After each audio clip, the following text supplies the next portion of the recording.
This podcast was produced by OAR FM Dunedin with support from New Zealand On Air.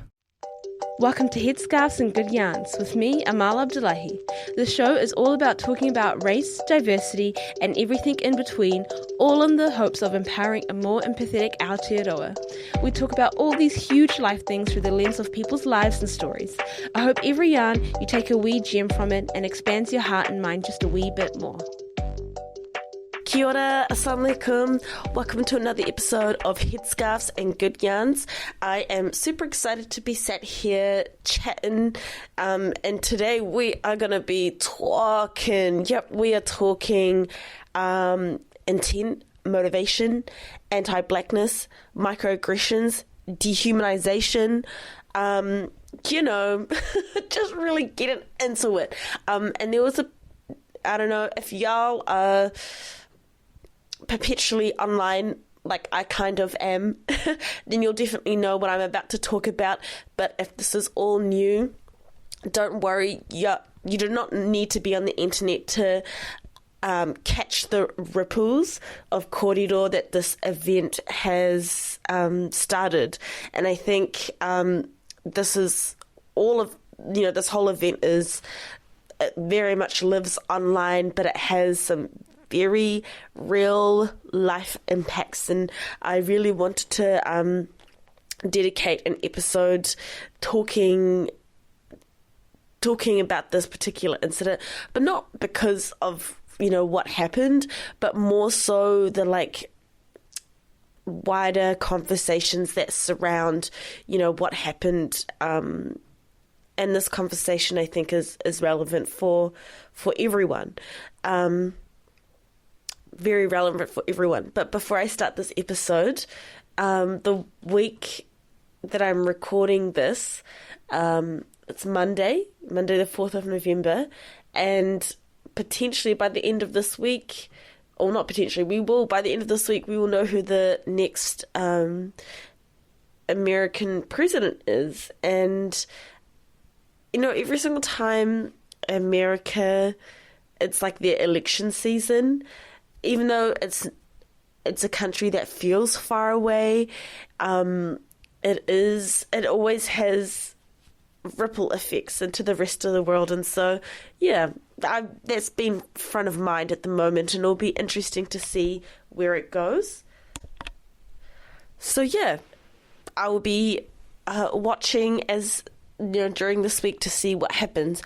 But anyway, back to the main course for today's kōrero. So what is it that's happened on the online sphere?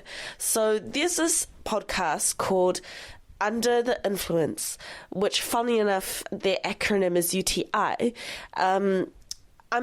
When I was doing research for this episode, I didn't really get into the meat and bones of this podcast, but it looks like it's like a group of friends just yarning, talking about all sorts of things. And actually, while I was doing research for this episode, funnily enough, other interesting comments on this podcast have also been made. So I don't think this is the first time that this podcast has kind of been,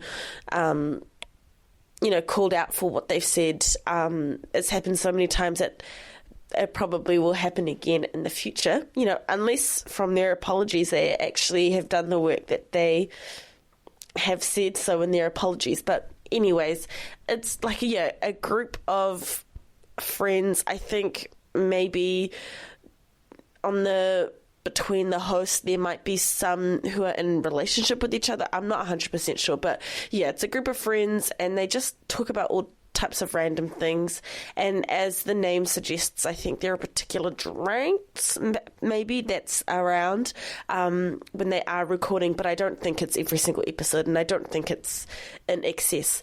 So anyways, and it was interesting because this comment, or this particular event that I am going to talk about in this episode, it only really came about because the podcast was already catching heat for something else that they said. So that initial incident, they pronounced another creator's name correctly. I honestly, yeah, just like so wrong. Just so wrong. And this particular creator they were talking about, a lot of their content is around calling out misogynistic men, and they said something really silly about how, oh, look, they're about to get married and they've told all of y'all to, like, hate on men, which is not the case at all. I don't know. And people on the internet were just like, first of all, say her name correctly. And what you're saying is, like, so wildly incorrect. Like, you clearly haven't engaged with this creator's content at all. So anyways, the internet was metaphorically getting their undies in a twist over that to begin with. And I feel like this tends to happen when, and this is where I'm like, man, the internet keeps receipts. But because they were catching so much heat for that, I guess people went into the archives and they found this particular comment that one of the hosts, Esther, on the show made. And I've got to keep this family friendly, but let's just say she was talking about other races' body anatomy and the size of them, and none of it was medically correct. Those comments are just fueled by a lot of racism, a lot of misogyny, a lot of ignorant stuff. So yeah, she made a comment about race's body anatomy and the sizes of it, and just thought that was okay for whatever reason. And it wasn't.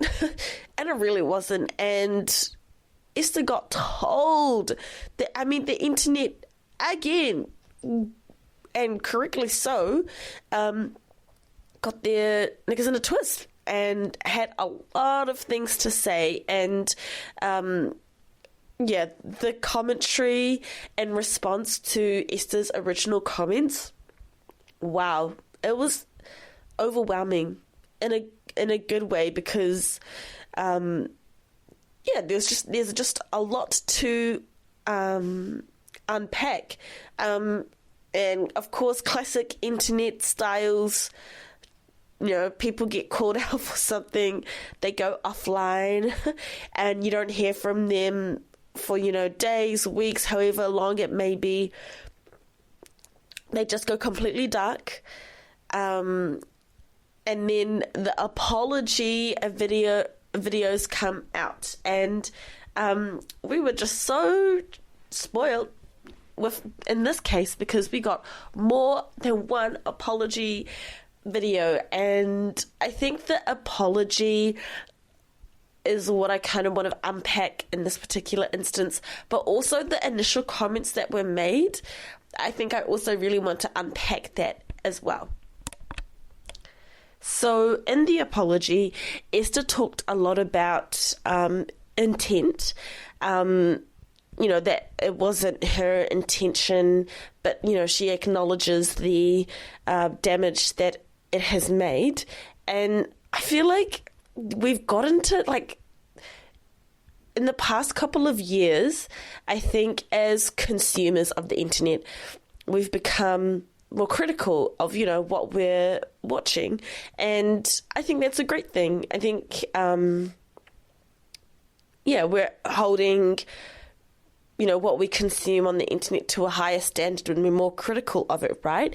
And again, the internet, even though it isn't real life, we cannot deny the impacts that the internet has on people's worldview. It's because it's another, media source, right? And when you're consuming like that, it definitely feeds into how you see the world and what lens you experience filter things through. I think that filter, the internet very much feeds that filter. So it's cool, and it's really important that we are, getting critical. And I'm not saying that we weren't critical before. I think people have been calling people out since day dot. But I've just noticed that since... I don't know, I feel like, since 2020, since the death of George Floyd, and I feel like also the coronavirus times, we've just, the level at which we will call out and the level at which we'll be more critical has become even more next level. Like the other day when I was cleaning, sorry, this is a bit of a tangent, but the other day when I was cleaning, I was listening to this video where someone was explaining the downfall of Bon Appetit, and again, a similar thing happened where it all started because the owner of Condé Nast, which is like the umbrella parent company that Bon Appetit came under, they wrote a piece about, we need to be better allies, or we need to be in solidarity. This was the Black Lives Matter movement conversation was really at its quite high. And everybody was talking about it, and not just in conversations, in personal conversations, but so were companies.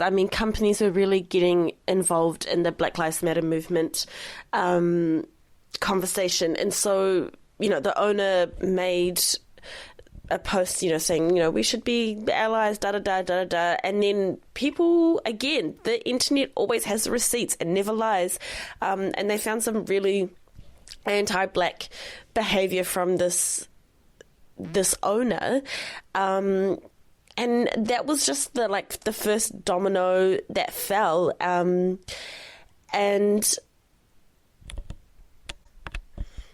the more, for lack of a better word, evidence that came out, the more critical the fan base was. And, at that time, Bon Appetit had a huge fan base. Even people who... even for myself, I'm probably not their target audience. Yes, I love food. I love eating food. But I'm a pretty, mediocre amateur cook, as opposed to, their ideal person that would, subscribe to the channel. And so they had a huge fan base, bigger than than they expected. And so for even this fan base to be so critical and be this is the standard is here, and you're not doing it.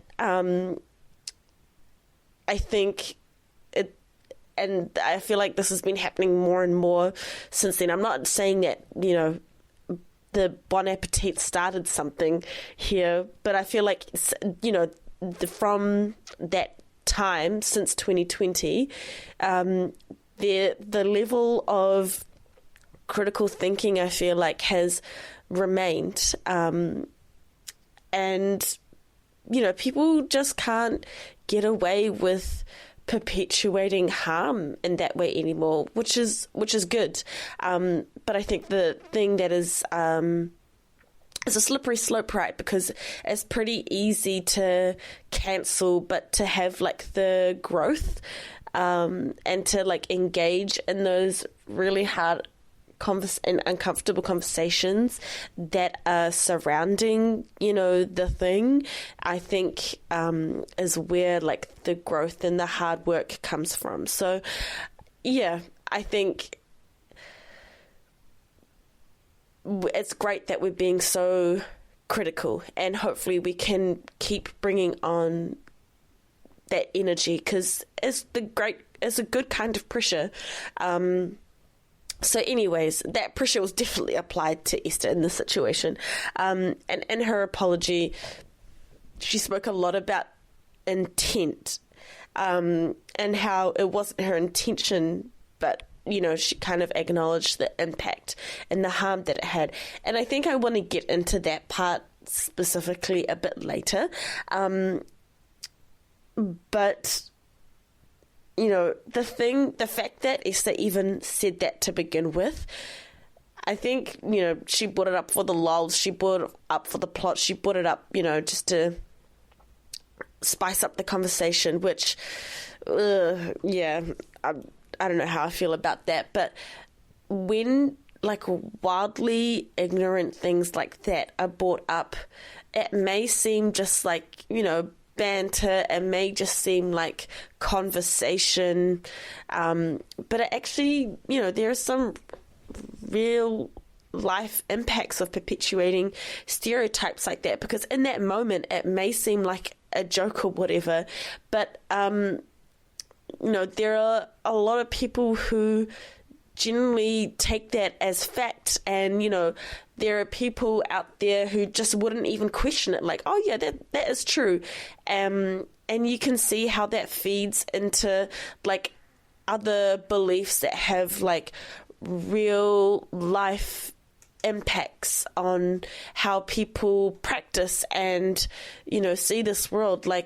There was a study done among medical professionals, and there was a genuine belief that black people had thicker skin than white people, so it was okay to be a bit rougher, which is wild. And so that's what I'm saying, is that when these types of things happen, especially when it happens on the internet, because I think internet, the internet sphere kind of isn't seen as impactful as real life, right? It's even the fact that we have that's internet rot kind of stuff. Okay, sure, we might be rotting in our beds consuming this content, but and that may come across as making it unserious, but when things like this happen, where does it come from? There's a relationship there between real life and the internet, and there are real life impacts of perpetuating stereotypes. And so, okay, it may seem like banter, but I think it's important that is taken very seriously. So I'm very glad that the response on the internet world was hold up, because it should be taken seriously as it was. And so, yeah, that was the response. And then we had the apology. So the apology, I want to get into the intent versus motivation thing later.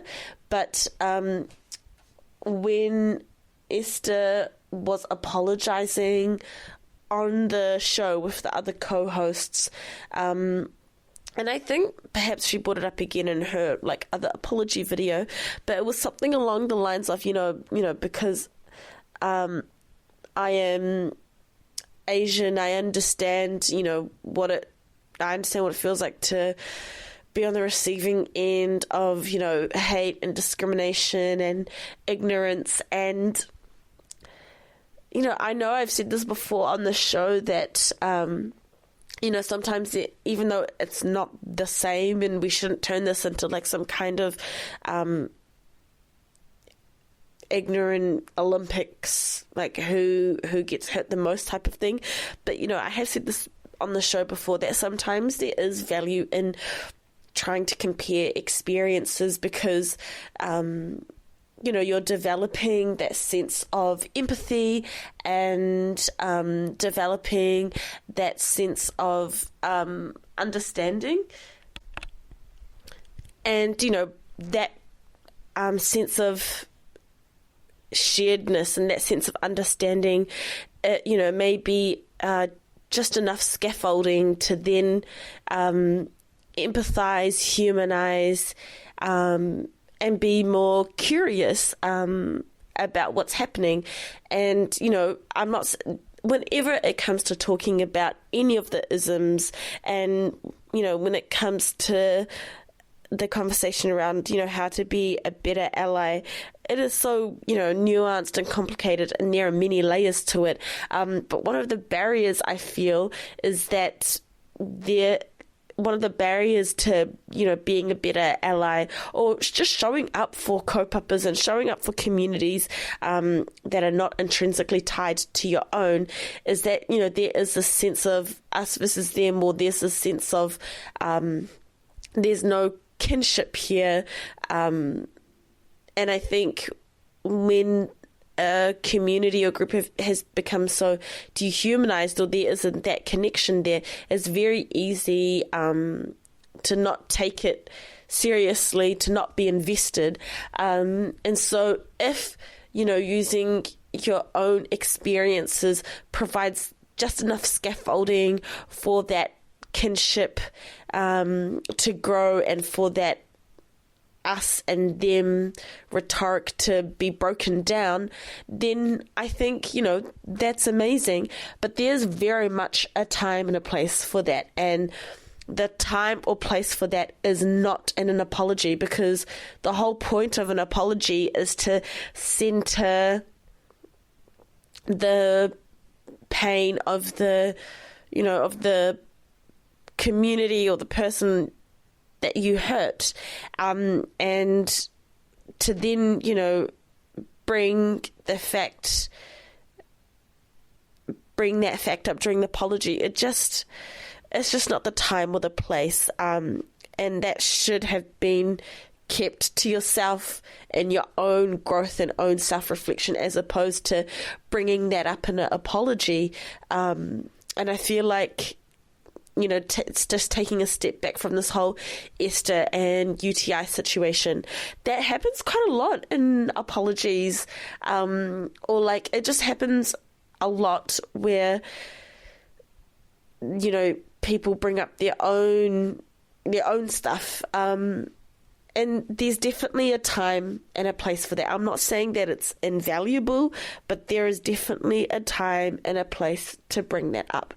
Now, the main thing about the apology that I really, really wanted to unpack, and I think stepping away from, this particular incident, I think it's really important for all of us to understand the difference between intent and motivation, because during Esther's multiple apologies, there was more than one apology video from her, she kept bringing up the fact that, like, this wasn't my intention, but I understand the impact.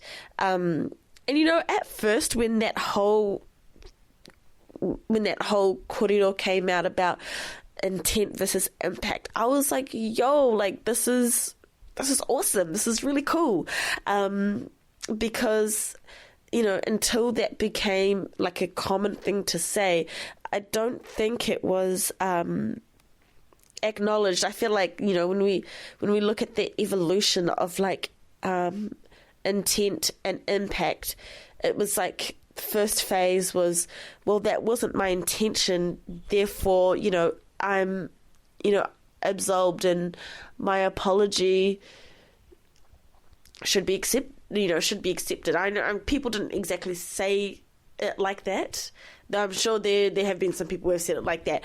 But, the vibes was very much like, I'm sorry, that wasn't my intention. Full stop. Period. That was kind of low-key the end of the apology. Like, oh, that wasn't my intention. And then collectively we kind of got to the vibes of like, well, intent is very different to impact, and like, we don't care about your intent because the damage is done. The damage has been done regardless of intent. And so the vibe then changed to like, I know that it wasn't my intention, but I understand that the impact that it had and the damage that it made. And, that was very much celebrated for a while. I was very much part of that celebration too. I was like, yes, like, let's be for real. That's so true.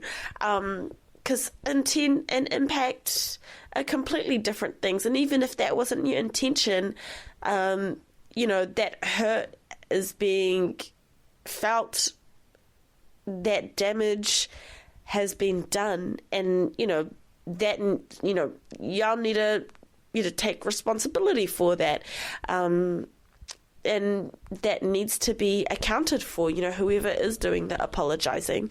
But we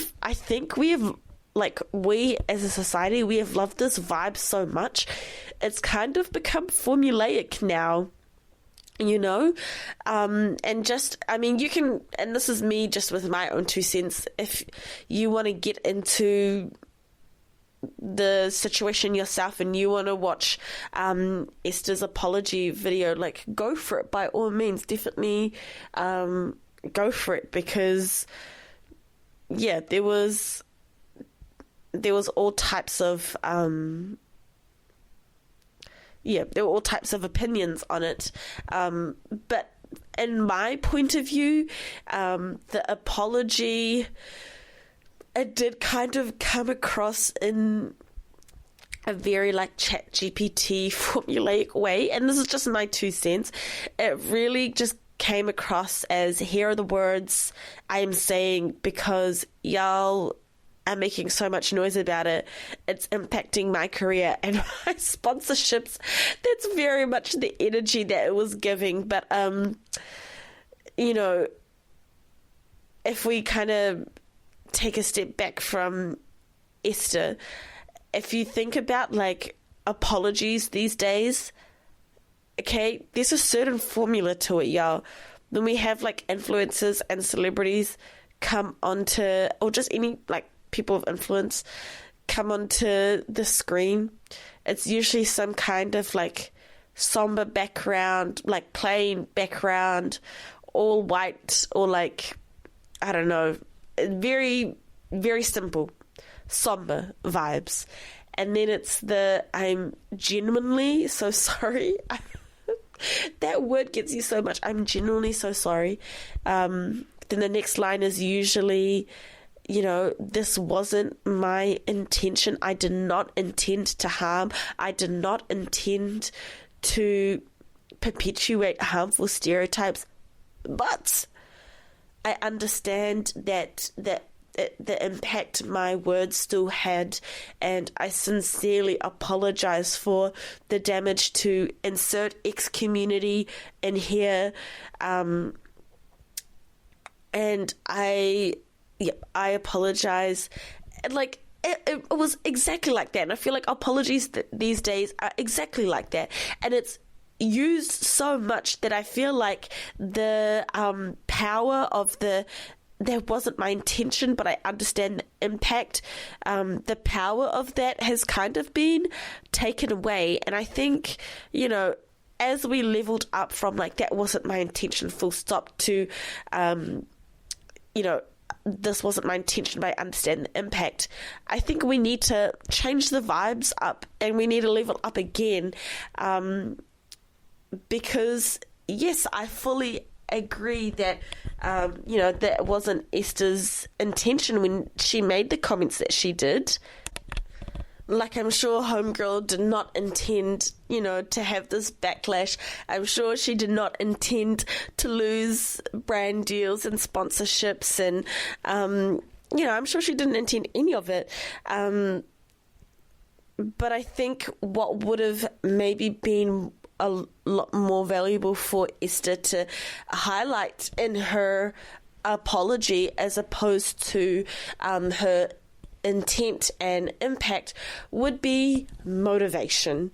And here I'm not just atting Esther, I'm atting all of us, including me.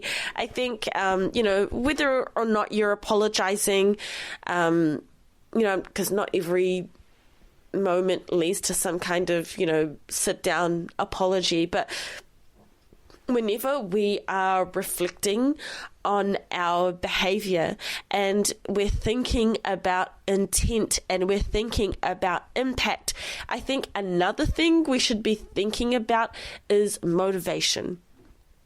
And, what is what is the difference? I think intent is, what did you have in mind when you said XYZ?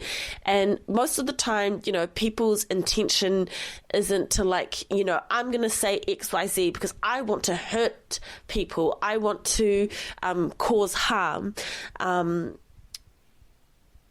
Sometimes it is, sometimes people, that is their intention, and that's a whole nother conversation. That's a whole nother podcast episode. But most of the time, that isn't people's intention. But if you think about, what was the motivation behind saying XYZ, those motivations can reveal all types of things. It can reveal our blind spots. It can reveal our biases. It can reveal our ignorance. And I think when you ask yourself that question of what is it that my motivations reveal, then I think that is a very telling conversation. Telling in the sense that it reveals so much, and sometimes your motivations are so embedded that you're not even consciously aware of what you're saying, and you're not even consciously aware of where it's coming from. But I think, most of the time, intentions aren't to hurt. Intentions aren't to be, to cause damage, but the impact is real, and so are the motivations behind what people say. If we do go back to what Esther said, she said comments about certain races' body anatomy and the size of it, and just even the casual way that she brought it up. She was oddly had a little bit of self-awareness, because she was like, maybe we should cut this up, but I heard somewhere that, and then goes on to say what she did. I wish I could explicitly say it, but I just in case there are little humans listening, if you really want to know for yourself, it's really not that hard to find. Just Google Esther UTI podcast, it will definitely come up. But, it was just the casual way that she was like, y'all, I just heard this thing, by the way, douche, drops this very harmful stereotype. And, of course, when she says that, my intention wasn't to harm the Black community, okay, even though I said earlier in the show that it was giving formula, it was giving ChatGPT, I'm not too sure. Personally, I'm not convinced that it's 100% genuine, but let's just take her at face value. And, when she says that it wasn't her intention to harm the Black community, okay, let's take that. But then if you were to ask, or if Esther were to ask herself, what was my motivation behind saying that about the Black community, I think, the answer to that will be anti-blackness. It will be racism. It will be the dehumanization of Black women. And I think when you're able to be that real with yourself, and you're able to expose your motivations like that, it will lead to so much growth and learning. Because where can you go when you say to yourself, even if it's not an apology to someone else, where do you go when you say to yourself, this wasn't my intention, but I understand that impact was real? I'm sorry. I will do, better next time. Because that's usually the last part, that I didn't mention before, when it comes to these types of apologies, that there's this follow-up of, I will do better next time. But where are you going from that statement? There's no clear path to this growth. There's no clear path to proper reflection. You're going nowhere with a sentence like that, and you're going nowhere because you're not saying anything of substance. You're not getting deep into it. But if you were to ask yourself, okay, that wasn't my intention, but what was the motivation behind me saying XYZ? And when you ask yourself that question, you're putting yourself in the very real, most of the time very uncomfortable situation of like investigating where it's come from and why do you think it's okay to say that. And when you ask yourself questions of that level, you're going to reveal to yourself your biases, your blind spots, your stereotypes. And I think, if Esther had asked herself that question before her apology, I think her apology would look very, very different. And I think collectively, we need to bring the same energy as a society. Like, as a collective, we need to bring that same energy as well of like motivation being as important with intent. Even just to bring up the last episode talking about the people who tried to like reinvent bubble tea, and it just came across like very ignorant. And even in their pitch, you could tell that there wasn't any ill intent. I really don't think they had any bad intentions like that. But, the impact was real. And I think if they asked themselves as they were creating this boba business, what are my motivations behind, saying the things that we're saying about bubble tea? Because they said some real nasty stuff about like bubble tea, and it definitely perpetuates very harmful stereotypes of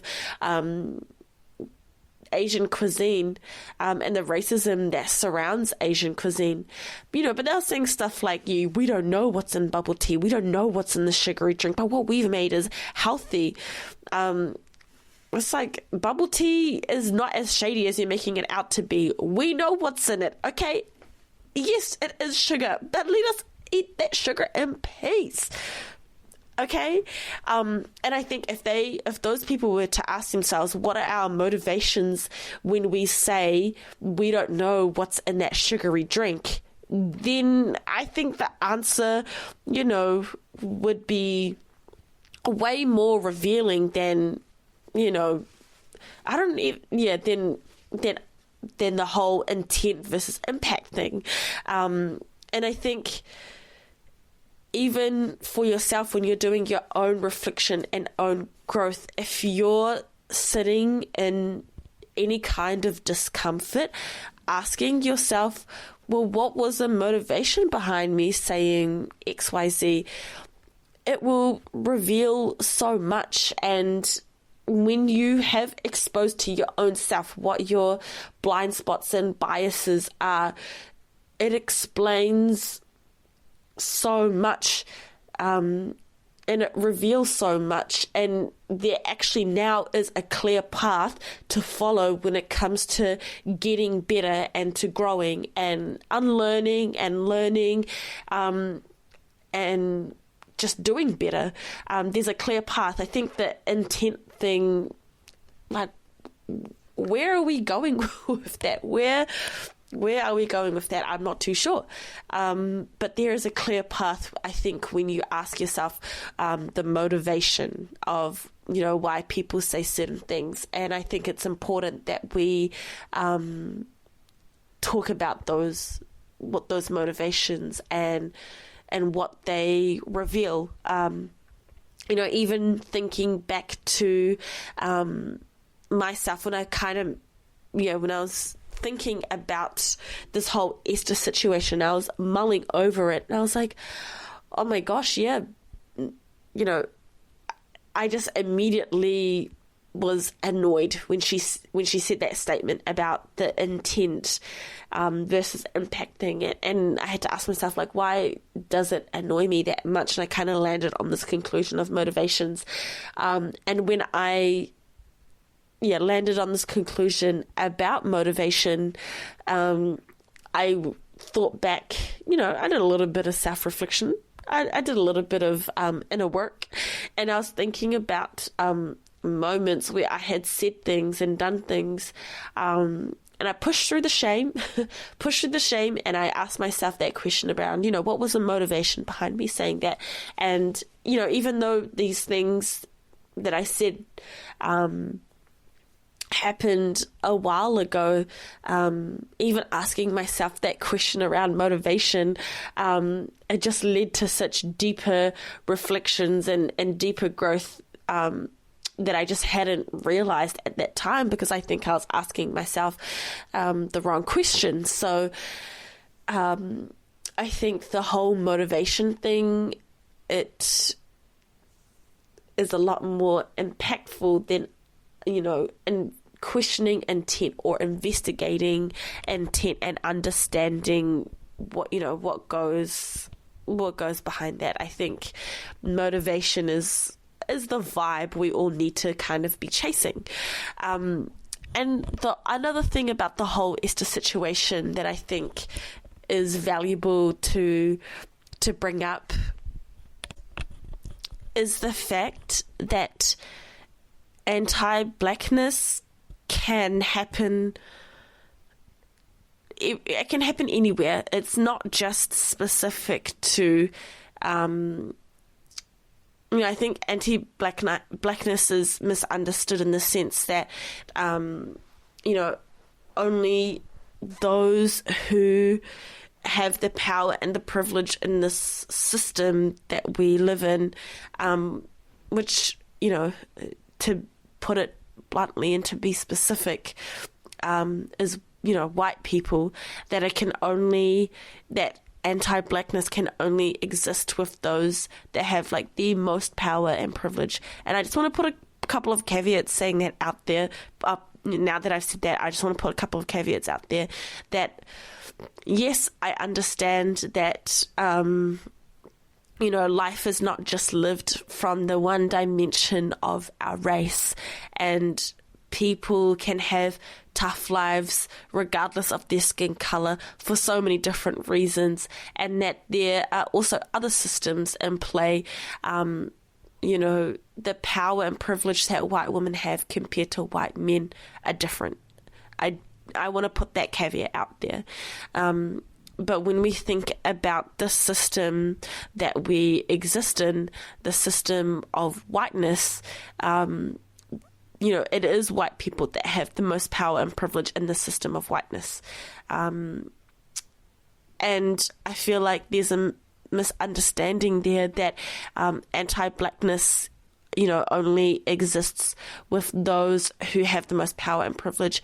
And that's not true. That is not true.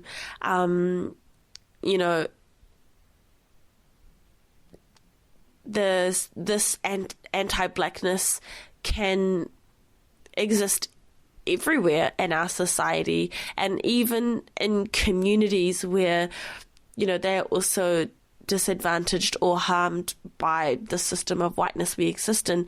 Anti-blackness can still very much exist. And I think, Esther's comment, if she were to ask herself, where does what was the motivation behind me saying the thing that I said, I think anti-blackness would very much feature in her answer. And, there is a lot of anti-blackness in POC communities. And, I think there's this assumption, but it's like, I think there's this understanding which isn't spoken about, but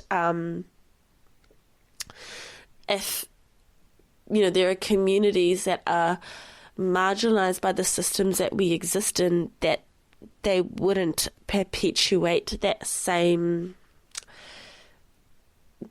hurt or harm onto other fellow marginalized communities, because there is that shared sense of being marginalized. But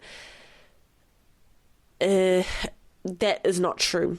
And regardless of, what communities you belong to and how you move in this world, we all of us, we all need to investigate the filter that we look at when we experience this world, and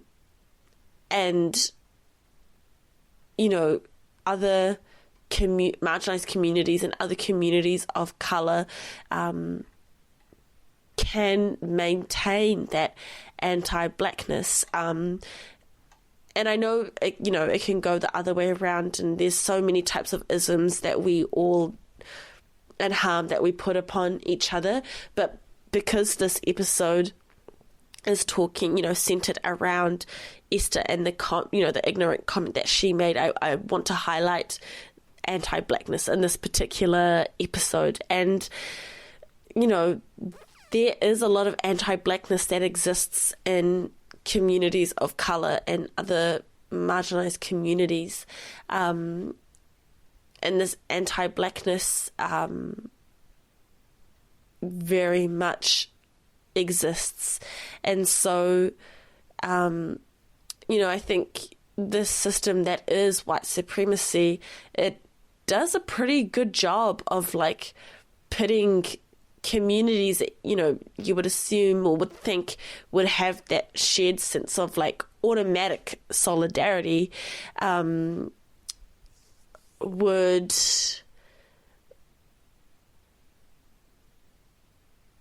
not continue this harm. But I think, white supremacy does a pretty good job of dividing us in a way where, anti-blackness very much lives quite freely and without question in a lot of POC communities. And even I feel I feel more comfortable speaking from my own experience. I have, without getting into the specifics, I have experienced some very anti-black comments and things that you would think were a joke, some kind of weird, twisted, sick joke, very much not a joke, have been said to me or I've experienced and I've had to navigate. And, it has come from very surprising communities in the sense that I thought there'd be that shared sense of automatic solidarity. And when I was doing research for this episode, I came across this very interesting article, and it was written by someone who identifies as being Native and Latin American. And, they were saying, because of white supremacy and colonization, anti-blackness is particularly strong among many Latinx people. So the beginning of this very hard conversation needs to acknowledge the presence of black people in Latinx communities. They're also saying that anti-blackness is a product of white supremacy and cannot exist outside the social construct of a hierarchy based on skin color. And if you think back to how race is, it is pretty much a social construct that was used to justify slavery and justified to to justify colonization. There's this the social construct of race then existed. So when there's the concept of race, there now can be a hierarchy based on skin color, and the whiter you are in this hierarchy, the more power and privilege it confers. And so when brown and black communities exist, or just communities of colour exist under this hierarchy which white supremacy is based on and upholds, you can see how communities are pitted against each other. And I feel like, racism has formed a mature face over the years, in the sense it's become more sophisticated, right? It's not so blatant, and it's really easy to kind of sweep under the rug. It's really easy to sweep in microaggressions and, comments like what Esther made. But, the root of it is very real and very much exists. And another thing that this article brought up, which I thought was really interesting, was that, when it came to Native Americans, the goal of white settlers was to kill all Native people, to take their land. But, when killing every single Native American wasn't possible, it became necessary and important to erase Native Americans, to force Native Americans to assimilate and to erase the sense of nativeness. But for Black people, it was the opposite, because the goal was to own as many Black bodies as possible. And I think because POC communities are racialized in different ways in the system that is white supremacy, that anti-Blackness has very much been allowed to breed in communities where you would expect that automatic sense of solidarity. And so I think this anti-Blackness in POC communities very much needs to be questioned, investigated, and unpacked. Because if we have had done that, then I don't think Esther, as an Asian woman, would have said what she said on the show. And also another thing that Esther's comment really reminded me of is the constant dehumanization of Black women. And, I think that this could be a whole nother episode of its own, but Black women have this, unfortunately, this unique burden of being very hyper visible but invisible at the same time. And so it's very easy for Black women to be reduced to body parts, to their hair. Like, it's actually insane the amount of nasty comments that Black women receive.